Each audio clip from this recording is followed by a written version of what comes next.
a company that became worth more than Ford, Honda, and BMW. Yet it doesn't yet own a single car. It didn't start as a transportation business. It started as an idea born out of frustration and a $20 cab ride. 2009. Two entrepreneurs couldn't get a cab on a snowy night in Paris. Frustrated, they had an idea. What if you could summon a ride with just a tap on your phone? 14 years later, that idea became a company worth over $90 billion. A company that disrupted a 100-year-old industry. A company that operates in over 70 countries and completes 23 million trips every single day. Uber. Uber doesn't own a single car. No fleet. No vehicles. No drivers on payroll. Yet it brought the entire taxi industry to its knees and changed how billions of people think about transportation. The taxi industry before Uber. To understand Uber's disruption, we need to understand what came before it.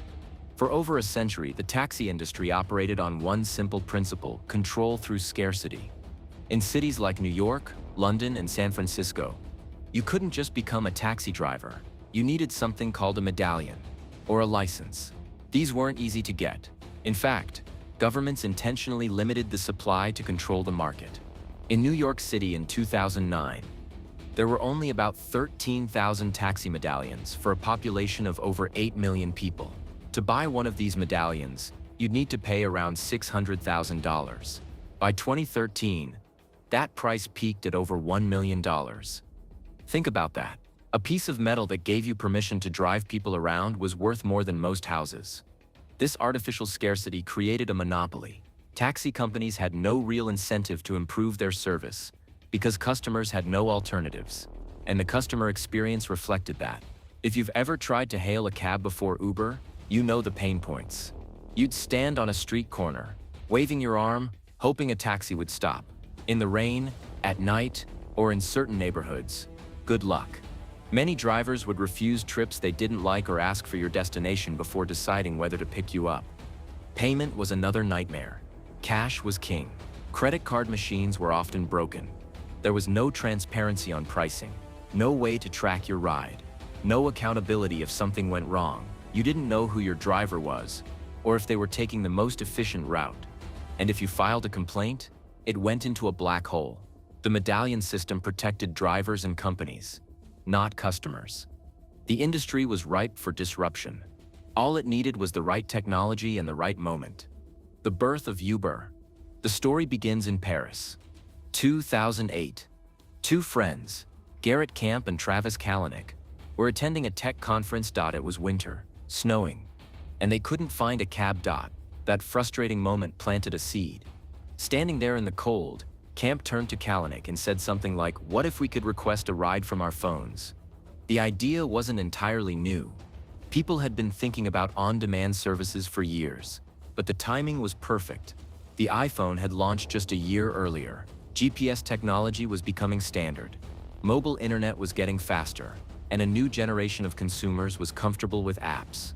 Camp started working on the concept. By 2009, he'd created a prototype called Uber Cab. The idea was simple: connect people who need rides with drivers who have cars through a smartphone app. Travis Kalanick joined as an advisor and later became CEO. They tested the service in San Francisco in 2010 with a small fleet of luxury black cars. Not taxis, professional drivers with their own vehicles. The early feedback was incredible. Users loved the convenience. Tap a button, see your driver approaching in real time, get picked up and pay automatically. No cash, no haggling, no uncertainty. But there was a problem. Regulators immediately pushed back. San Francisco's taxi commission sent Uber a cease and desist letter, claiming they were operating an illegal taxi service. Uber's response? They argued they weren't a taxi company. They were a technology platform connecting riders with independent drivers. This distinction became the foundation of their entire business model and would spark legal battles for years to come. Despite the threats, Uber kept going. They expanded to New York in 2011, then to Paris, the city where the idea was born. By 2012, they were in dozens of cities, and in 2013, they made a move that changed everything. They launched UberX. Instead of just luxury black cars, Now anyone with a decent vehicle and a clean driving record could become an Uber driver. This opened the floodgates. Suddenly, the supply of rides exploded, prices dropped, wait times shrank, and the taxi industry realized they were in serious trouble. The disruption model. The disruption model 7 o'clock, 10 o'clock. So how exactly did Uber disrupt an industry that had been untouchable for decades? The answer lies in three key innovations: technology, pricing, and the asset-light model. First, technology. Uber built something taxis never had: a seamless user experience. Open the app, see available cars on a map, request a ride, watch your driver approach in real time, get picked up, arrive at your destination, and the payment happens automatically. Rate your driver. Done. This wasn't just convenient. It created transparency and accountability. You knew exactly who your driver was. You could see their rating. You could share your trip with friends for safety. And if something went wrong, there was a digital record of everything. For drivers, the technology was equally game-changing. They didn't need to cruise streets looking for passengers. The app told them exactly where to go. Navigation was built in. Payment was guaranteed. No more cash handling or robbery risk. Second, pricing. Uber introduced dynamic pricing, also called surge pricing. When demand was high and supply was low, prices would increase. This was controversial, but it was also brilliant. Surge pricing did two things. It encouraged more drivers to get on the road when they were needed most, and it rationed rides to people who valued them most urgently. Traditional taxis had none of this flexibility. They charged fixed rates set by regulators, which meant during peak times, you simply couldn't find a cab. Uber also undercut taxi prices. In most markets, Uber X rides were often 30 to 40% cheaper than traditional taxis. This wasn't because Uber was losing money on every ride, although in many markets they were. It was because they had lower overhead costs. Third, the asset-light model. Here's where it gets really interesting. Uber owns no cars, employs no drivers, maintains no garages. They're a software company. Traditional taxi companies had to buy or lease vehicles, maintain them, insure them, and pay drivers. These are massive fixed costs. Uber shifted all of that to the drivers themselves. Drivers use their own cars, pay for their own gas and maintenance. Uber just takes a cut of each fare, usually around 25%. This model had enormous advantages. Uber could scale incredibly fast without huge capital investments. Want to launch in a new city? Just recruit drivers and flip a switch. No need to buy a fleet of cars or build infrastructure. It also meant Uber could operate at a fraction of the cost of traditional taxi companies. They didn't need to worry about depreciation, repairs, or idle vehicles. The risk was distributed across thousands of independent drivers. This asset-light model became a blueprint for what we now call the gig economy. Companies like Airbnb, DoorDash, and TaskRabbit all followed similar strategies. Own nothing. Build a platform. Let others provide the assets. Global expansion and backlash. As Uber expanded, the backlash intensified. Taxi drivers around the world saw their livelihoods threatened. In cities like London, Paris, and Rio de Janeiro, thousands of taxi drivers took to the streets in protest. They blocked roads, burned tires, and sometimes attacked Uber drivers. In France in 2015, taxi drivers staged violent protests. They overturned cars and assaulted Uber drivers. 2 Uber executives were later charged with running an illegal taxi service. Governments struggled with how to regulate Uber. Was it a taxi company? A technology platform? Something entirely new? Some cities banned Uber outright. Others created new regulatory frameworks. In London, Uber lost its license multiple times due to safety concerns. In Germany, courts ruled that Uber's service was illegal under existing transportation laws. But here's the thing. Consumers loved Uber, and politicians knew it. Banning Uber meant facing angry voters who had grown dependent on the service. This created a political dilemma. Protect the old industry or embrace the new one? Uber's strategy was aggressive. They called it principled confrontation. Enter a market, start operating even if it's legally gray. Build a user base so large that banning the service becomes politically difficult.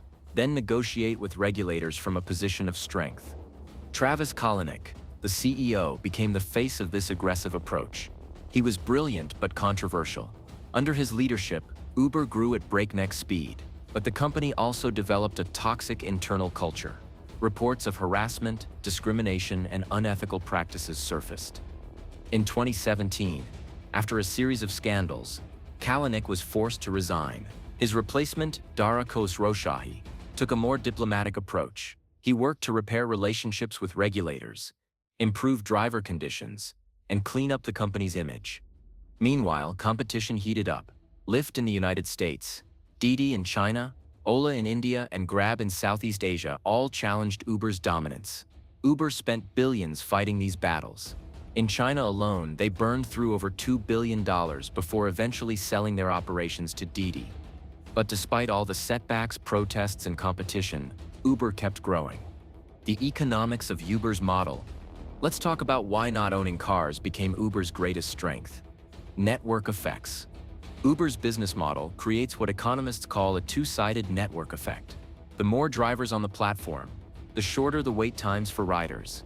The more riders using the service, the more money drivers can make. This creates a virtuous cycle.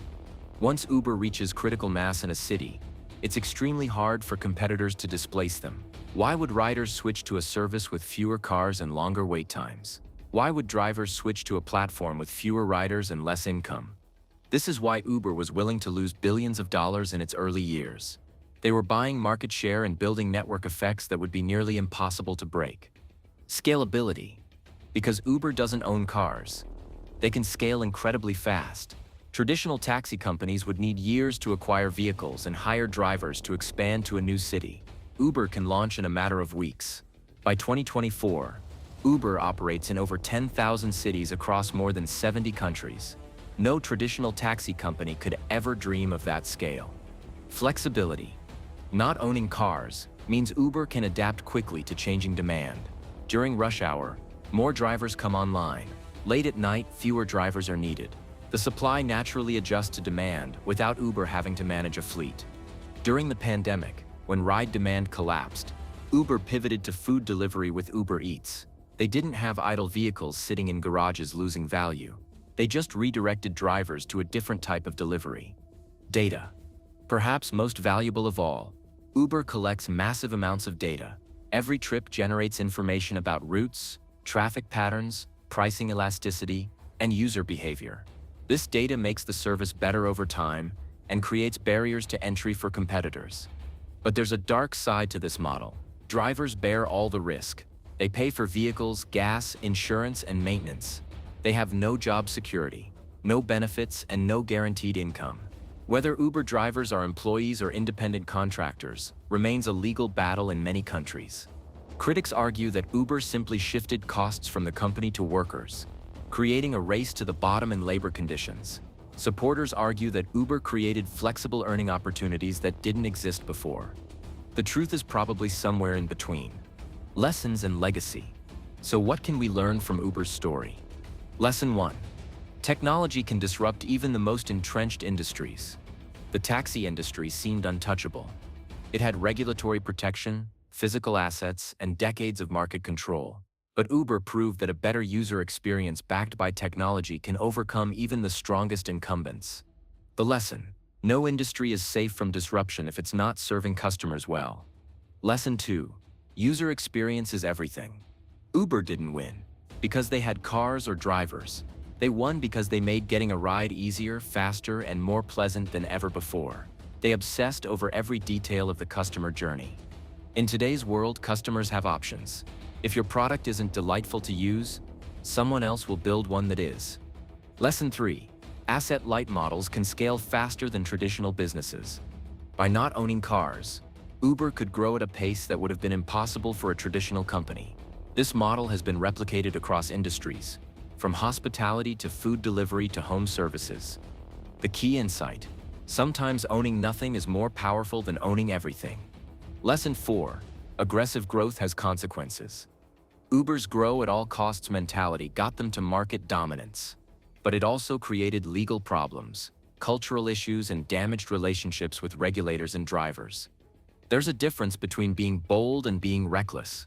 Uber sometimes crossed that line. Lesson 5. Regulatory arbitrage is temporary. Uber's strategy of operating in legal gray areas worked in the short term, but eventually, societies adapt, new regulations emerge. Courts make rulings. The Wild West phase doesn't last forever. Smart companies prepare for this transition instead of fighting it endlessly. Lesson 6. Market dominance doesn't guarantee profitability. Despite its massive scale, Uber struggled for years to make a profit. They achieved their first annual profit in 2023.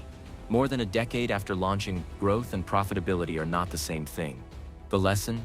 A great business model should eventually generate sustainable profits, not just revenue. The legacy. Love it or hate it, Uber changed the world. They didn't just disrupt taxis. They pioneered the gig economy, proved the power of platform businesses, and shifted how we think about ownership. Cities are now designing around ride-sharing. Urban planning has changed. Car ownership among young people has declined. The concept of mobility as a service exists because of Uber. They also sparked crucial debates about worker rights, regulation, and the social contract between companies and employees in the digital age. Uber didn't invent transportation, but it redefined what access means. It taught the world that sometimes, the most powerful companies own nothing. Not the cars, not the content, not even the employees. Today, millions of people around the world tap a button and a car arrives. It feels like magic. But behind that simple interaction is a complex story of innovation, conflict, adaptation, and transformation. The next time you open that app, remember, you're not just calling a ride. You're participating in a revolution that proved an old truth. Sometimes the best way to win is by changing the rules entirely. The question for you is this: what industry frustrates you? What experience could be better? What rules need to be rewritten? Because somewhere out there, the next Uber is just an idea in someone's head. An idea born from frustration. An idea that might just change everything. Thanks for watching.